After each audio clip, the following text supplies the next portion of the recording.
Hayanti akan tercatat sebagai Bupati Bogor perempuan pertama bagi jutaan masyarakat di bumi Tegar Beriman. Nur Hayanti tercatat mampu meningkatkan realisasi penerimaan pendapatan daerah menjadi 5,3 triliun atau naik 4% dari target APBD 2014 5,1 triliun. Sebagai perbandingan, pada tahun 2013 pemerintah Kabupaten Bogor hanya mampu meraih pendapatan 4,5 triliun rupiah. Sejalan dengan pertumbuhan pendapatan, pergerakan nilai produk domestik regional bruto Kabupaten Bogor juga tumbuh signifikan, yakni menjadi 123,5 triliun rupiah atau meningkat sekitar 10% ketimbang 2013 yang baru mencapai 109,6 triliun rupiah. PDRB berdasarkan harga konstan juga mengalami peningkatan 41 triliun rupiah. Capaian baik ini membawa PDRB Kabupaten Bogor menempati ranking ketiga se-Jawa Barat. Torehan positif pun terlihat dari laju pertumbuhan ekonomi yang melesat. 5 tahun lalu, 2009, LPE Kabupaten Bogor hanya 4,14%. Tapi kini, 2014 sudah 6,01% dan tahun ini ditargetkan mampu menyentuh angka 7,25%. Yang paling membahagiakan adalah kabar seputar peningkatan kualitas hidup masyarakat. Data yang didapat, Indeks Pembangunan Manusia Kabupaten Bogor saat ini sudah mencapai 73,92 poin. Tahun ini Nur Hayanti menargetkan pertumbuhan angka IPM sebesar 74,25 poin. Progres pembangunan ekonomi jika dilihat PDRB dan pembangunan manusia lewat IPM memang terus meningkat. Progresnya harus terus baik karena cita-cita untuk menjadi kabupaten termaju itu bukan hal yang mustahil. Angka harapan hidup masyarakat Bogor juga menjadi tertinggi di Indonesia. Dan angka melek huruf daerah berpenduduk 5 juta orang lebih ini sudah mencapai 96,98%, dalam hal ini 4,73% dari total penduduk Kabupaten Bogor pada 2013 atau 161.014 jiwa menjadi target peningkatan AMH selama 5 tahun perencanaan. Masalah kemiskinan juga tidak luput dari perhatian. Pemerintah Kabupaten Bogor menargetkan menjadi Kabupaten Bogor pada 2013 berdasarkan data BPS adalah sebesar 8,52%. Dengan demikian diperlukan akselerasi penurunan tingkat kemiskinan sebesar 2,48% sampai tahun 2018. Bahwa memang penduduk Kabupaten Bogor kondisi saat 2013 ini sekarang sudah mencapai 5,3 juta lebih. Luar biasa, barangkali oleh karenanya memang perlu ada langkah-langkah konkret yang harus terus dilakukan oleh pemerintah daerah.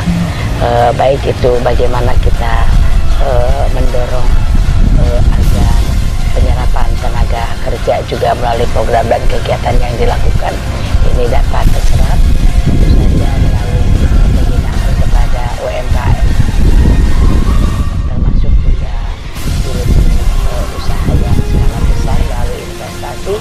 Ini juga kita lakukan dan tentu saja beberapa persoalan yang masih menjadi persoalan Kabupaten Bogor ini juga harus menjadi perhatian pemerintah Kabupaten Bogor. Potret Bu, potret orang kalau mau ke Kabupaten Bogor itu bilang surganya wisata tuh ada di Bogor begitu. Oh iya. Sesungguhnya seperti apa Ibu jadi, saat ini? Bahwa Kabupaten Bogor ini kan berbatasan dengan Jakarta. Jakarta di sana dikembangkan untuk jasa dan perdagangan. Oleh karenanya 5 tahun ke depan program kami adalah bagaimana akan mengembangkan jasa dan perdagangan dengan juga plus sektor pariwisata. Jadi beberapa industri pariwisata akan kita kembangkan, ada 8 titik di wilayah tengah, di wilayah selatan, termasuk juga di wilayah barat akan kami kembangkan untuk kegiatan-kegiatan pariwisata. Oleh karenanya tentu saja dengan keunggulan komparatif yang kami miliki, jumlah penduduk itu juga harus dijadikan keunggulan komparatif, tapi bagaimana keunggulan komparatif itu juga harus dimanage melalui keunggulan kompetitif, artinya bahwa usia produktif dari 15 tahun ke atas ini juga harus kita persiapkan untuk mampu mengisi investasi yang dilakukan di Kabupaten Bogor oleh tenaga-tenaga usia produktif yang ada di Kabupaten Bogor. Memang tidak mudah dan tidak ringan, karena kalau kita melihat kepada angka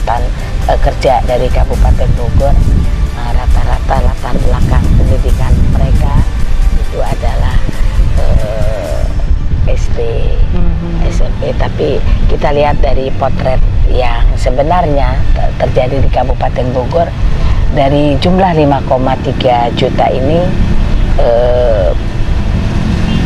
rata-rata lama sekolah kita 15 sampai dengan ke atas, rata-rata lama sekolah kita itu baru mencapai 8,01 tahun. Artinya untuk menuju wajar di kelas 9 tahun saja kita harus sangat memperjuangkannya melalui program dan kegiatan, dan tentu saja langkah-langkah konkret harus dilakukan. Saya juga kebijakan di bidang pendidikan ini dilakukan melalui bagaimana kita ingin membangun aksesnya dulu. Artinya rombongan belajar dengan ruang kelas yang harus tersedia ini juga sangat luar biasa. Kekurangannya itu masih 5.000 lebih, sementara kemampuan anggaran kita ini baru mampu 260 ruang kelas saja setiap tahunnya. Oleh karenanya ini perlu langkah-langkah konkret, baik bantuan dari pusat maupun dari provinsi. Termasuk di dalamnya adalah bahwa keberhasilan pembangunan itu kan juga harus menggerakkan 3 pilar tadi. Pemerintah bersama-sama dengan dunia usaha dan bersama-sama dengan masyarakat.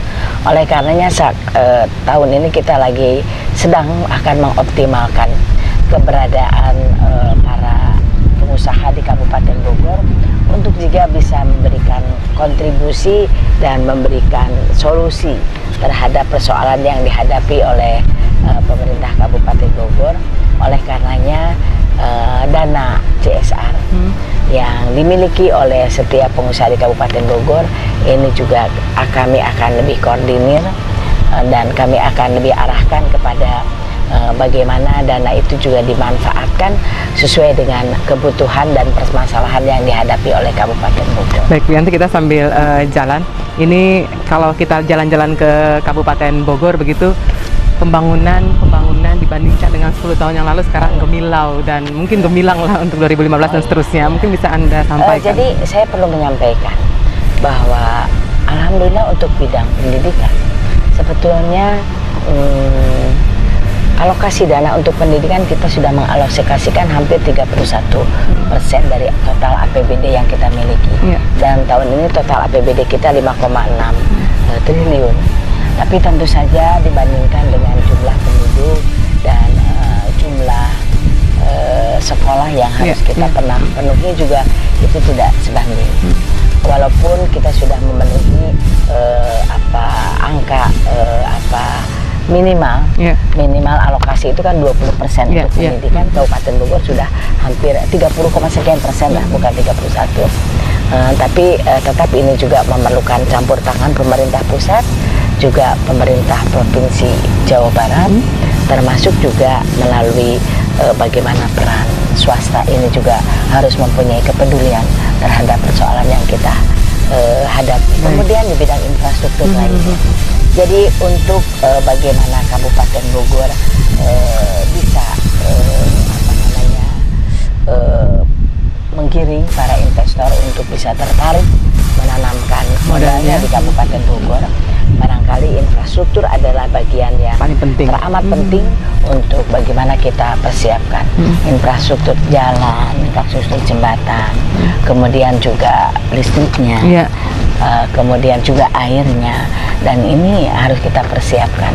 Oleh karenanya untuk khusus untuk Cibinong Raya khususnya, Cibinong Raya ini kan terdiri dari Kecamatan Sukaraja, Kecamatan Bojonggede, Kecamatan Cibinong, Citerep, dan sekitarnya.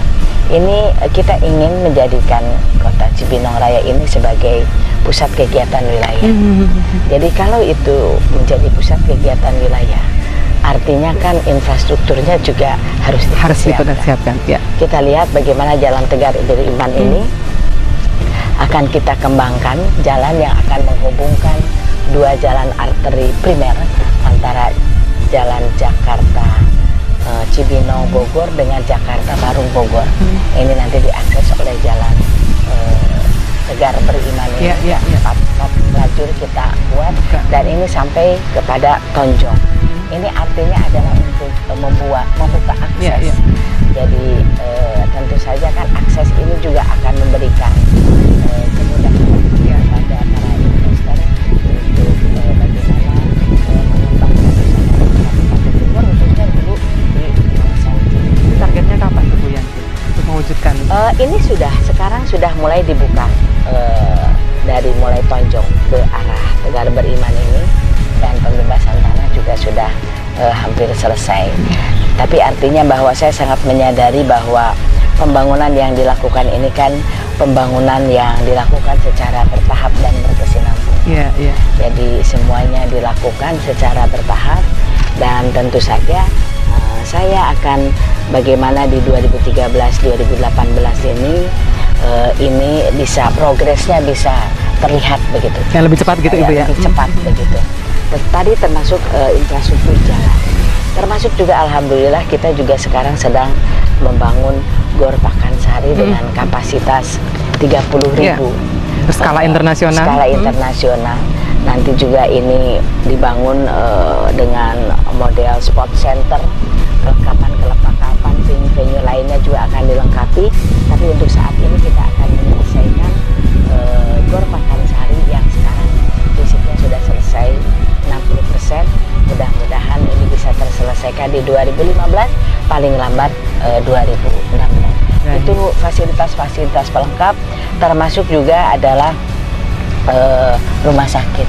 Rumah sakit juga kita akan dorong untuk menjadi rumah sakit tipe A ya, sehingga ini juga bisa nanti jangkauannya. Dan alhamdulillah rumah sakit Cibinong ini juga sejalan dengan ditetapkannya sebagai PKW sudah menjadi rumah sakit rujukan regional. Jadi tentu saja ini juga mendorong kita untuk melengkapi sarana prasarana dan juga peningkatan penyelenggaraan, kualitas penyelenggaraan pelayanannya.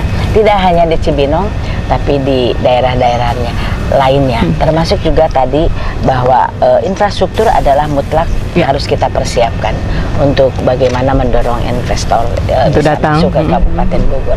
Tidak hanya infrastruktur, tapi juga kondisivitas daerah juga barangkali ini harus menjadi perhatian agar mereka yang menanamkan modalnya bisa aman dan nyaman menanamkan modalnya di Kabupaten Bogor. Alhamdulillah Kabupaten Bogor di bidang investasi ini menduduki ranking ke-5 di Jawa Barat. Ranking ke-5 setelah Bekasi ya, Bekasi, Bandung. Dan tentu saja kesiapan lainnya juga harus kita lakukan. Dan saya sih kalau Bogor ini kan tidak saja hanya dari lokasinya yang memang berbatasan dengan DKI, tapi yang menjadi perhatian juga adalah akses. Kabupaten Bogor kan akses ke Soekarno-Hatta juga hanya 67 kilo saja, ke Pelabuhan Merak juga dekat, kemudian juga dia berada pada lingkar luarnya DKI kan, termasuk dengan Jakarta ini.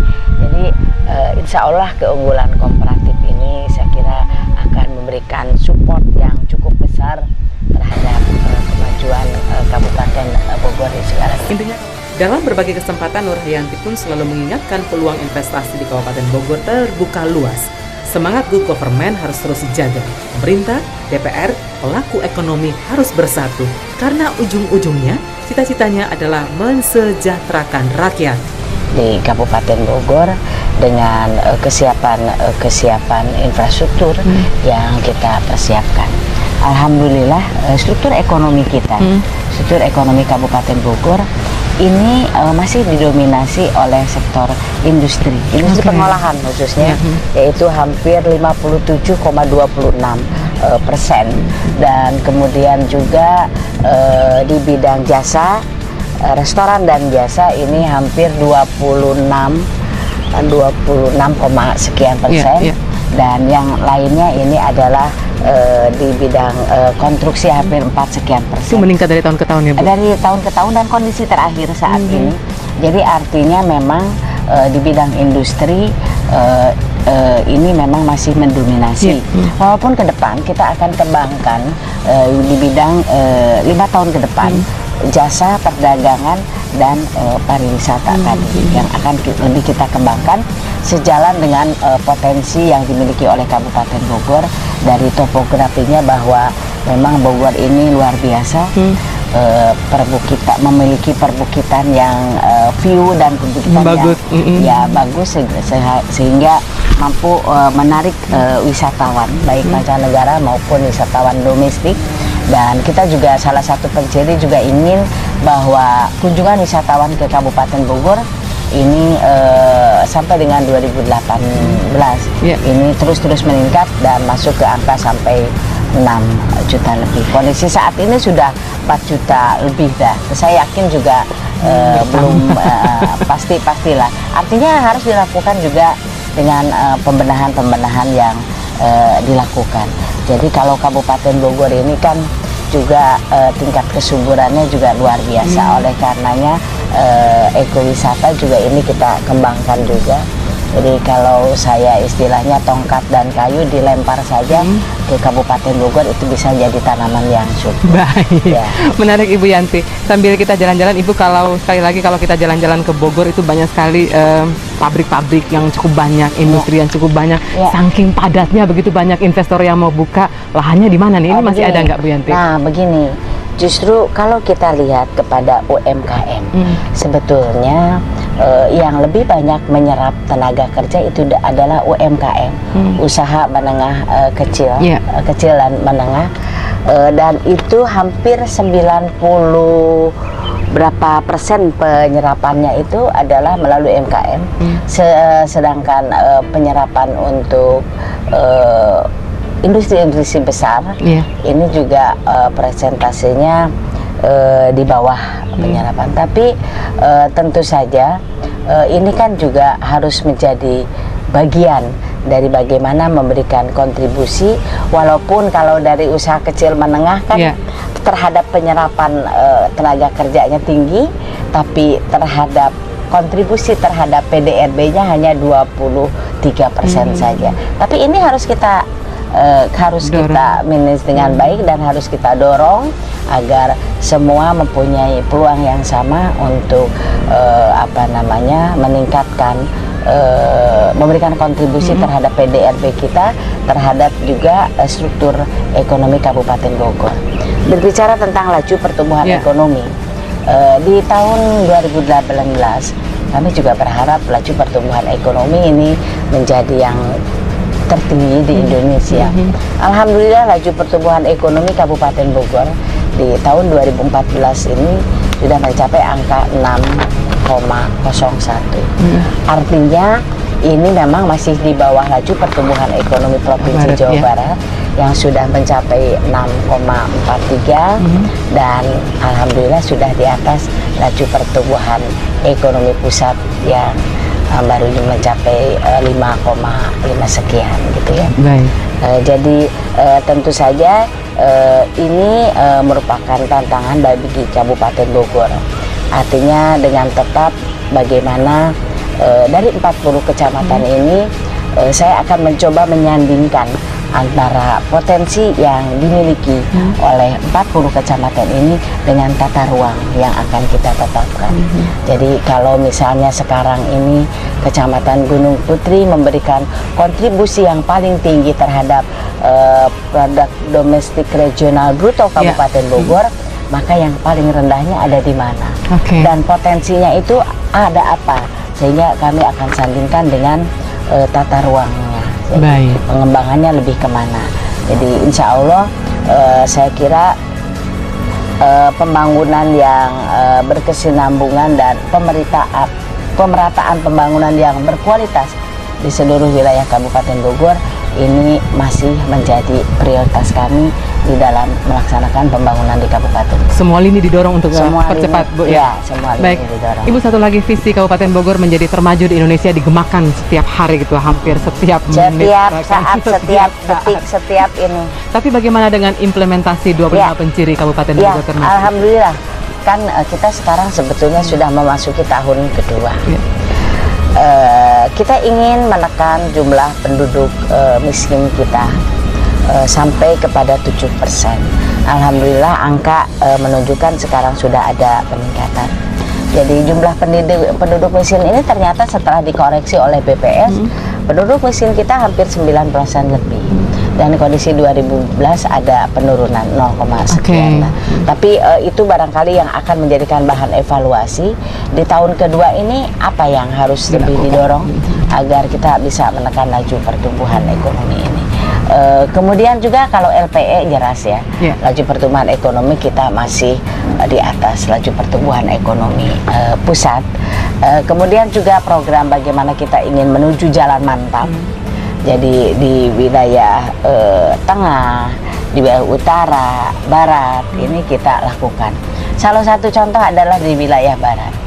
Alhamdulillah jalan lingkar utara ini sudah selesai dibangun dan sudah bisa dimanfaatkan oleh masyarakat Bogor Barat, artinya menjadi jalan alternatif di masyarakat Bogor Barat, dan ini kami akan tindak lanjuti dengan jalan lingkar Lewiliang bagian selatan.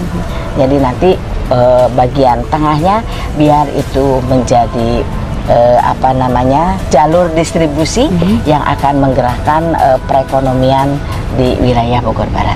Pemerintah Kabupaten Bogor tahun ini juga mampu membangun ruang kelas baru untuk SD, SLTP, SLTA sebanyak 465.000 ruang kelas baru, ditambah merehabilitasi sebanyak 586 sekolah. Meski pernah melewati tahun yang sulit, pemerintah Kabupaten Bogor justru mampu mencatat belanja daerah sebanyak 81,38%. Nur Hayanti dalam setiap kesempatan mengaku siap melakukan evaluasi besar-besaran, khususnya di pengadaan barang dan jasa. Perhatian terhadap perempuan dan anak di Kabupaten Bogor pun tidak dilupakan oleh perempuan hebat yang dimiliki oleh Kabupaten Bogor ini.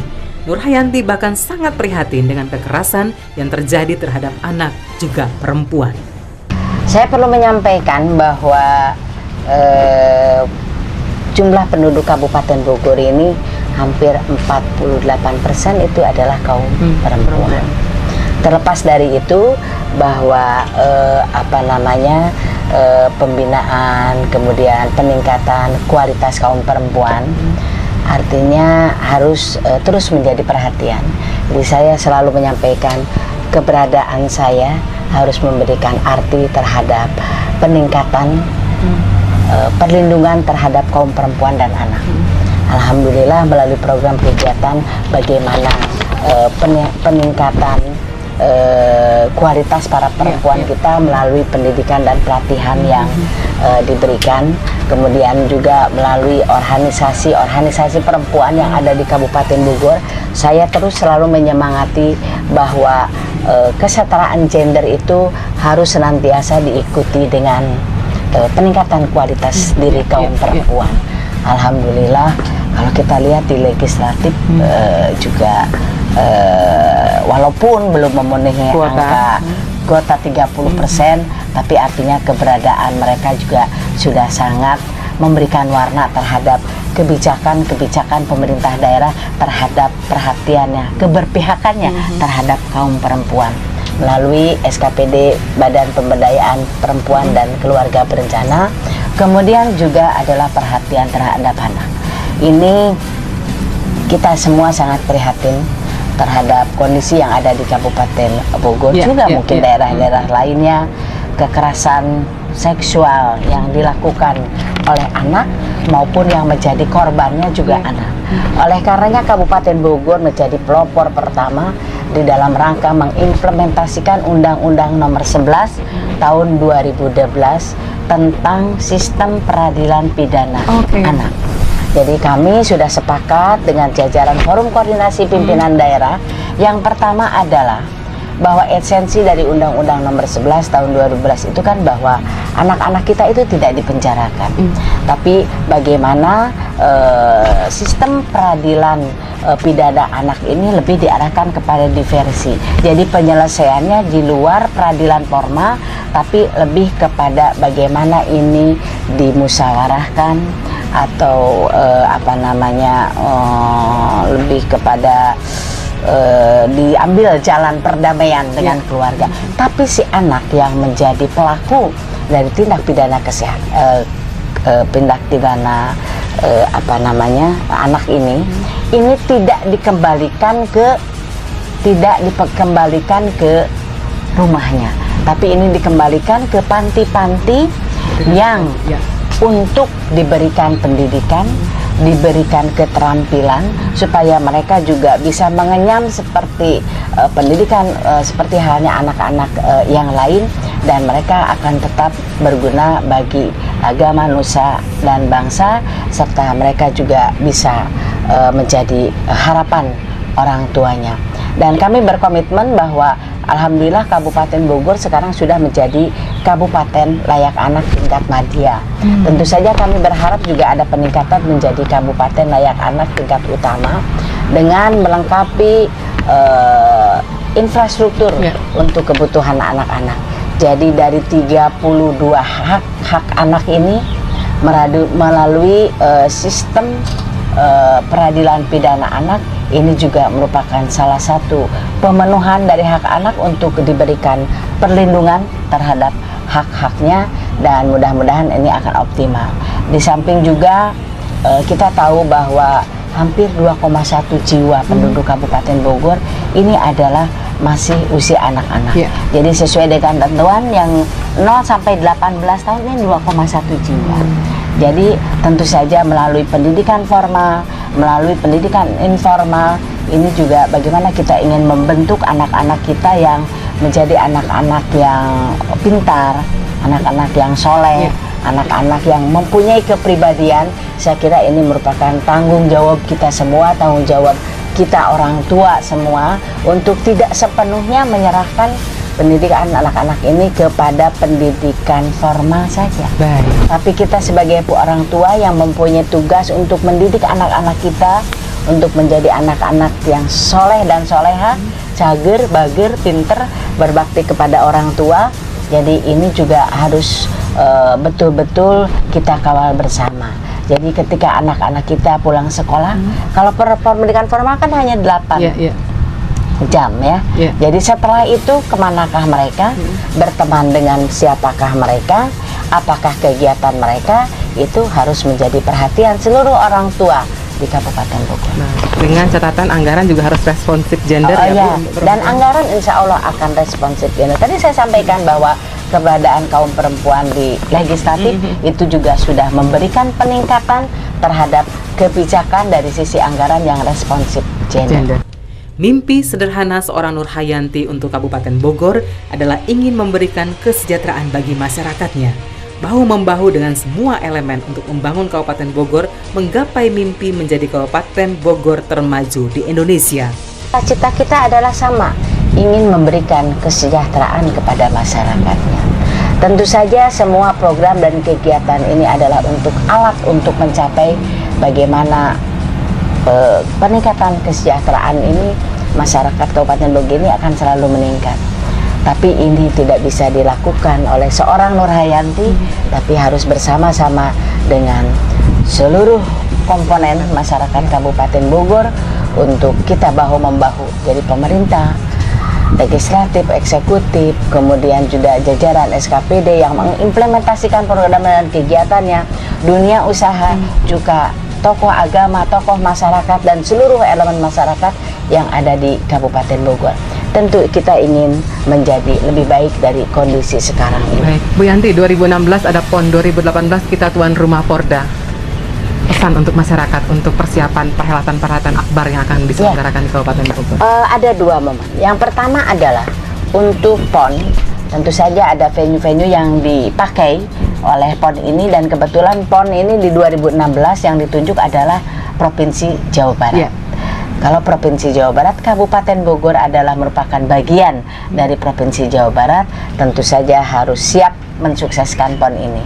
Yang kedua, kita juga akan menjadi tuan rumah Porda Jawa Barat di tahun 2018. Kesiapan-kesiapan yang harus dilakukan dua hal. Yang pertama adalah kita sebagai tuan rumah tentu saja harus menjadi tuan rumah yang baik, memberi kenyamanan kepada para atlet-atlet yang datang dari luar daerah Kabupaten Bogor yang masuk ke dalam Provinsi Jawa Barat dan harus sukses pelaksanaan. Yang kedua juga adalah Kabupaten Bogor sebagai salah satu peserta, salah satu kontingen yang akan juga berhadapan dengan kontingen-kontingen lainnya. Oleh karenanya Bogor harus hadir, Bogor harus tandang menjadi juara kahiji di Porda 2018 yang akan datang. Kesiapan harus dilakukan. Jadi sejak dini saya sudah mempersiapkan. Pertama adalah evaluasi untuk penyelenggara, yang kedua adalah evaluasi untuk kesiapan kontingen menghadapi 2018. Selamat datang Bupati Bogor Perempuan pertama.